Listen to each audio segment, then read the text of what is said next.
हम आपको भारत के एक ऐसे राज्य के बारे में बताने जा रहे हैं जो किसी स्वर्ग से कम नहीं है। भारत का ये राज्य जन्नत से कम नहीं है, क्योंकि यहाँ की खूबसूरती है ही कुछ ऐसी। हर तरफ हरियाली है, खूबसूरत पहाड़ है, झीलें हैं। भारत का सबसे छोटा स्टेट होने के बावजूद ये राज्य अपने कल्चर और लोगों की वजह से हर जगह पॉपुलर है। यहाँ एक ऐसा मंदिर है जहाँ भगवान की नहीं बल्कि एक ऐसे इंसान की पूजा होती है जो भारतीय सेना का हिस्सा था। एक ऐसा राज्य जहाँ भारत का सबसे ऊंचा पहाड़ कंचनजंगा है।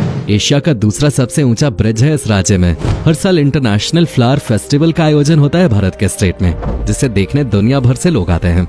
दोस्तों, आज हम बात कर रहे हैं भारत के सबसे खूबसूरत राज्यों में से एक सिक्किम के। तो चलिए बिना देर किए शुरू करते हैं आज की वीडियो। दोस्तों, दुनिया में कई खूबसूरत जगह हैं जहां लोग घूमने जाते हैं और वहां से अच्छी यादें लेकर लौटते हैं। ऐसी एक जगह है सिक्किम, जिसे भारत की सबसे सुंदर जगह कहा जाता है। सिक्किम का नाम सुनते ही अपने आप दिमाग में ऊंची पहाड़ी और चारों तरफ हरियाली ही हरियाली आ जाती है, क्योंकि ये राज्य है ही इतना सुंदर। यहाँ सैकड़ों झीलें, नदियाँ, बौद्ध मठ, स्तूप और पहाड़ हैं। सिक्किम को भारत के सबसे सुंदर राज्यों में से एक माना जाता है और ये राज्य बसा है भारत के उत्तर पूर्वी हिस्से में। आबादी के लिहाज से सिक्किम भारत का दूसरा सबसे छोटा राज्य है। सिक्किम के उत्तर और उत्तर पूर्व में तिब्बत की सीमा लगती है, वहीं दक्षिण पूर्व में भूटान से और वहीं पश्चिम में नेपाल की सीमा से लगती है। सिक्किम की राजधानी है गैंगटॉक, जो राज्य का सबसे बड़ा शहर है और शिवालिक की पहाड़ियों पर 5500 फीट की ऊंचाई पर स्थित है। साथ ही बौद्ध धर्म के लोगों के लिए गैंगटॉक एक बहुत ही खास जगह है। बड़े बड़े पहाड़, बर्फ से ढकी चोटियां और स्पार्कलिंग ऑर्किड यहाँ की सबसे बड़ी खासियत है। गैंगटॉक देश के सबसे अच्छे ट्रेकिंग स्पॉट के लिए पॉपुलर है। दरअसल गैंगटॉक की इकोनॉमी टूरिज्म पर निर्भर करते हैं। यहाँ पर टूरिस्ट के लिए राफ्टिंग और ट्रेकिंग सबसे बेहतरीन स्पोर्ट्स माने जाते हैं। दोस्तों, सिक्किम भारत के कई भाषाओं वाला राज्य है, जो इस जगह को बनाता है सबसे अलग। इस राज्य में एक नहीं बल्कि कई भाषाएं बोली जाती हैं। यहाँ 11 आधिकारिक भाषाएं हैं, जिसमें नेपाली, सिक्किमी, हिंदी, लेप्चा, तमांग, लिम्बू, निवाड़ी, राय, गुरुंग, मगर, सुनवर और अंग्रेजी शामिल है। साथ ही इस राज्य में आपको बहुत तरह के धर्म के लोग मिलेंगे। बौद्ध, चीनी, तिब्बतियों के साथ हिंदुओं की संख्या भी यहाँ भारी संख्या में है। बता दें कि सिक्किम भारत का एकमात्र ऐसा राज्य है जहाँ के स्थानीय लोग असल में अलग देश के मूल निवासी हैं। बता दें, सिक्किम में रहने वाले ज्यादातर लोग नेपाली मूल के हैं। भारत के कई राज्यों में गंदगी देखना तो आजकल आम बात हो गई है, जहाँ लोग जगह जगह गंदगी फैलाते हैं, लेकिन सिक्किम राज्य इस मामले में सबसे अलग है।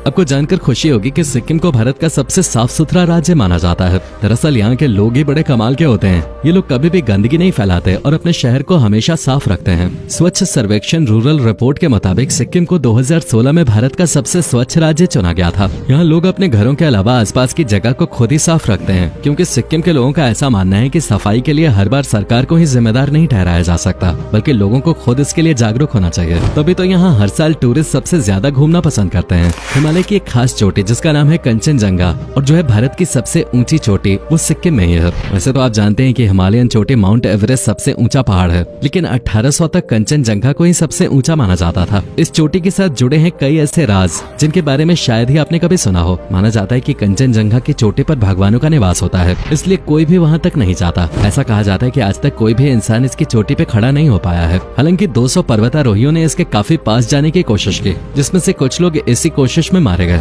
इसलिए कोई भी कंचनजंगा चोटी से कुछ फीट दूर ही रुक जाता है। और ऐसा भी कहा जाता है कि यहाँ कई लोग गायब भी हो चुके हैं। सिर्फ इतना ही नहीं दोस्तों, ऐसा भी माना जाता है कि कंचनजंगा पर आज तक जिन लोगों की भी मौत हुई, उनके शव आज तक नहीं मिले। यहाँ भूतों का घर भी माना जाता है और ऐसा भी माना गया है जो प्रेत और आत्माएं इस चोटी पर हैं, वो उन सभी की हैं जिनकी यहाँ मौत हुई है। इसके अलावा एशिया का दूसरा सबसे बड़ा ब्रिज सिक्किम में ही है, जिसे सिंगशोर ब्रिज के नाम से भी जाना जाता है। गैंगटॉक में स्थित सिंगशोर ब्रिज को सिक्किम का सबसे ऊंचा पुल और एशिया में दूसरा सबसे ऊंचा पुल माना जाता है। समुद्र तल से लगभग 300 मीटर की ऊंचाई पर स्थित सिंगशोर लगभग 260 मीटर लंबा है और पश्चिम सिक्किम में सबसे लोकप्रिय पर्यटन स्थलों में से एक है। ये ब्रिज टूरिस्ट के बीच इसलिए भी पॉपुलर है क्योंकि यहाँ से आधे सिक्किम की खूबसूरती को देखा जा सकता है। सिक्किम आने वाले टूरिस्ट इस ब्रिज को देखे बिना नहीं जाते। दोस्तों, सिक्किम में देखने के लिए काफी कुछ है। यहाँ की नेचुरल ब्यूटी ही कुछ ऐसी है जो हर किसी को अपनी ओर खींच लाते हैं। सिक्किम में हर साल मार्च से मई के बीच इंटरनेशनल फ्लावर फेस्टिवल का आयोजन होता है। ये इवेंट सिक्किम का सबसे खास इवेंट माना जाता है, जिसे देखने पूरे भारत से लोग आते हैं। अब जब फूलों की बात हो ही रही है तो आपको बता दें कि इस छोटे से राज्य में करीब 500 फूल और पौधे हैं, जिसमें 550 स्पीशीज के ऑर्किड, 30 प्राइमलिस प्रजातियां, 36 रोडोडेंड्रॉन प्रजातियां, 11 ओक वैरायटीज, 23 बैम्बू की किस्में, 362 प्रकार के फर्न और 424 औषधीय पौधे हैं। जैसा कि हम आपको बता ही चुके हैं कि सिक्किम की प्राकृतिक खूबसूरती का कोई जवाब नहीं है, इसलिए आप यहाँ पक्षियों की विभिन्न प्रजातियां भी देख सकते हैं। इसमें कोई शक नहीं कि सिक्किम पक्षियों के लिए स्वर्ग से कम नहीं है। यहाँ पक्षियों की 552 प्रजातियां मिलती हैं और कीट पतंगों की 690 प्रजातियां। वहीं यहाँ के हिमालयन वल्चर अपनी अनोखी पहचान रखते हैं। किसी भी जगह की खूबसूरती में 4 चांद लगाने के लिए इससे बेहतर और क्या हो सकता है। खूबसूरती से शुमार इस राज्य की सबसे बड़ी पहचान है यहाँ की संस्कृति। सिक्किम की आबादी ज्यादातर नेपाली होने के बावजूद भारत के सभी हिंदू त्योहारों जैसे दीपावली और दशहरा मनाते हैं। लोसर यहाँ के सबसे बड़े त्योहारों में से एक है। लोसर मतलब न्यू ईयर। वैसे लोसर तिब्बती न्यू ईयर के रूप में मनाया जाता है और ये त्योहार सिक्किम के साथ साथ भारत के कई और हिस्सों में भी मनाया जाता है। लेकिन जब बात सिक्किम की आती है तो यहाँ का नजारा कुछ और ही देखने को मिलता है।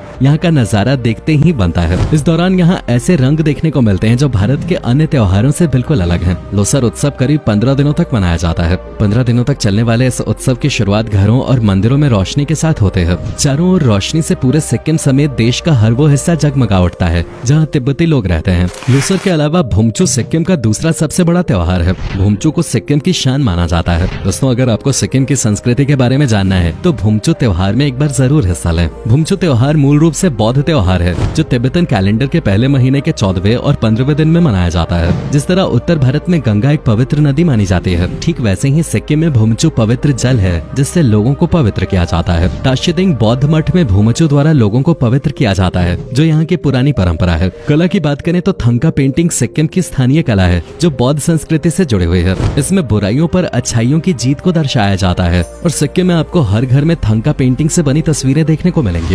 यहाँ बौद्ध धर्म के लोग मानते हैं कि उनके घरों में थंका पेंटिंग होने से बुरी ताकतें यहाँ के परिवार से दूर ही रहती हैं। खाने की बात करें तो नूडल्स से बनी चीजें जैसे थुक्पा, चाउमीन, थिनथोक, ग्याथोक और वॉन्टन सर्व इस राज्य में सबसे ज्यादा पसंद की जाती हैं। इसके साथ ही चांग, जो कि एक पहाड़ी बियर है, सिक्किम की सबसे पॉपुलर ड्रिंक है। ये ड्रिंक यहाँ के हर इवेंट का हिस्सा होते हैं। साथ ही यहाँ घर आए मेहमान का स्वागत इसी ड्रिंक के साथ किया जाता है। माना जाता है कि कई साल पहले पहाड़ों पर रहने वाले हिममानव ने इस ड्रिंक की खोज की थी। सिक्किम के लोग छांग को कई तरह की बीमारियां ठीक करने के लिए भी इस्तेमाल करते हैं। इस राज्य के लोगों का फैशन सेंस भी सबसे अलग है। यहाँ लोग ट्रेडिशनल कपड़े ज्यादा पहनते हैं। यहाँ के भूटिया समुदाय के लोगों की पारंपरिक वेशभूषा खो है, जिसे बाखो के नाम से भी जाना जाता है। वहीं सिक्किम में बसे नेपाली लोगों की वेशभूषा में भी सम्मिश्रण दिखाई देता है। यहाँ के लेप्चा समुदाय के पुरुषों की वेशभूषा को थोरको दुम के नाम से जाना जाता है। अगर आप कभी भी सिक्किम घूमने जाएं तो यहाँ के ट्रेडिशनल ड्रेस जरूर ट्राई करें। हमने पहले भी बताया है कि सिक्किम में हर धर्म के लोग एक साथ रहते हैं, लेकिन यहाँ हिंदू धर्म और बौद्ध धर्म सबसे ज्यादा पूजे जाते हैं। सिक्किम में भारत का एकमात्र ऐसा राज्य है जहाँ मंदिर, मस्जिद, चर्च और गुरुद्वारों की देखरेख एक अलग मंत्रालय द्वारा की जाती है। सिक्किम में वैसे तो हजारों लाखों मंदिर मठ हैं, पर इंसान की पूजा यहाँ सिर्फ बाबा हरभजन की होती है। जी हाँ, ये मंदिर है बाबा हरभजन सिंह का। दरअसल बाबा हरभजन को भारतीय सेना के सबसे जांबाज सैनिक के तौर पे जाना जाता है। साथ ही बाबा हरभजन को नाथुला के हीरो के नाम से भी जाना जाता है, जिन्होंने अपनी जान की बाजी लगाकर चीनियों को रोक के रखा और काफी सैनिकों की जान बचाई। ऐसा माना जाता है कि बाबा हरभजन सिंह आज भी जिंदा हैं और जब कभी भारतीय सेना का कोई जवान ड्यूटी के टाइम सो जाता है तो वो उसे थप्पड़ मार के जगा देते हैं। सिक्किम में फुटबॉल और क्रिकेट सबसे पॉपुलर खेल हैं। आपने भाईचुंग भूटिया का नाम तो जरूर सुना होगा, जो कि भारतीय फुटबॉल खिलाड़ी हैं और स्ट्राइकर के रूप में खेलते थे। उनका जन्म सिक्किम में ही हुआ था। उनकी वजह से आज सिक्किम में फुटबॉल काफी पॉपुलर हो चुका है। इसके अलावा और भी भारत के कई ऐसे महान लोग हैं जिनका जन्म इसी राज्य में हुआ था। दोस्तों, यहाँ की इकोनॉमी सबसे ज्यादा एग्रीकल्चर सेक्टर पे टिके हुए है। यहाँ के किसान इलायची, अदरक, संतरा, सेब और चाय आदि की खेती सबसे ज्यादा करते हैं। साथ ही चावल राज्य के दक्षिणी इलाकों में सीढ़ीदार खेतों में उगाए जाते हैं। सिक्किम राज्य का चावल पूरे भारत में सबसे ज्यादा बेहतरीन माना जाता है। कृषि के अलावा टूरिज्म सिक्किम की इकोनॉमी का सबसे बड़ा जरिया है। पिछले कुछ सालों में सिक्किम की सरकार ने राज्य में पर्यटन को बढ़ावा देना शुरू किया है, जो आने वाले समय में इस राज्य के लिए गोल्डन अपॉर्चुनिटी साबित हो सकती है। दोस्तों, सिक्किम में कोई रेल नेटवर्क नहीं है। सबसे पास का रेलवे नेटवर्क पश्चिमी बंगाल में न्यू जलपाईगुड़ी है, जो गैंगटॉक समेत पूर्वोत्तर के कई बड़े शहरों को जोड़ता है। इसके अलावा ये स्टेशन भारत के सभी प्रमुख रेलवे स्टेशन जैसे कोलकाता और दिल्ली से जुड़ा है। सिक्किम का अपना कोई एयरपोर्ट भी नहीं है। हालांकि कुछ साल पहले गैंगटॉक से 30 किलोमीटर दूर एक एयरपोर्ट का निर्माण किया जा चुका है। इस इसके बाद सबसे पास का एयरपोर्ट पश्चिमी बंगाल में बागडोगरा है, जो सिक्किम की राजधानी गैंगटॉक से करीब 125 किलोमीटर दूर स्थित है। दोस्तों, अगर आपका सिक्किम जाने का प्लान है और अगर आप सड़क के रास्तों के जरिए इस राज्य की सैर करना चाहते हैं तो आपको बहुत मजा आएगा, क्योंकि यहाँ का रोड नेटवर्क है सबसे बेहतर। पश्चिमी बंगाल के उत्तरी हिस्से से होते हुए भी सिक्किम पहुंचा जा सकता है। दार्जिलिंग, कलिम्पोंग और सिलीगुड़ी जैसे शहर गैंगटॉक समेत राज्य के अन्य शहरों से सीधे जुड़े हुए हैं। ये राज्य भारत के सबसे छोटे राज्यों में शामिल है, इसलिए यहाँ घूमने के लिए आपको ज्यादा पैसे खर्च भी नहीं करने पड़ेंगे। सिक्किम की एक हफ्ते की यात्रा के लिए आपका खर्च आ जाएगा 15 से 20 हजार रूपए तक। दोस्तों, ये था हरियाली से भरा खूबसूरत राज्य सिक्किम। उम्मीद करता हूँ आपको हमारा ये एपिसोड पसंद आया होगा। हमें नीचे कमेंट करके जरूर बताएं कि आज के वीडियो में आपको सिक्किम की कौन सी बात सबसे ज्यादा अच्छी लगे। क्या आप कभी गए हो सिक्किम, और अगर गए हो तो आपका एक्सपीरियंस कैसा रहा, ये भी हमारे साथ शेयर जरूर कीजिएगा। अगर आप में से कोई सिक्किम से हो तो हमें बताना ना भूलें। साथ ही इस वीडियो को अपने दोस्तों और रिश्तेदारों के साथ शेयर करना बिल्कुल भी ना भूलिएगा।